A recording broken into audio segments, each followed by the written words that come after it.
Hey everyone, welcome back to the channel.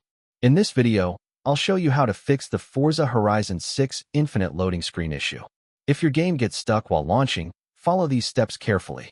First, check if you have any of these programs installed on your PC. Citrix Workspace, MSI Afterburner, RivaTuner Statistics Server, RTSS, Overwolf. These applications can sometimes interfere with the game. If you have any of them installed, uninstall them, restart your computer, and try launching the game again. If the issue continues, make sure the drive where the game is installed has at least 50 to 60 gigabytes of free storage. For example, if your game is installed on the F drive, that drive should have enough free space available before launching the game.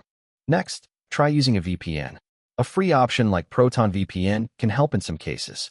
Install it, connect to a server, and then launch the game to see if the loading issue is resolved.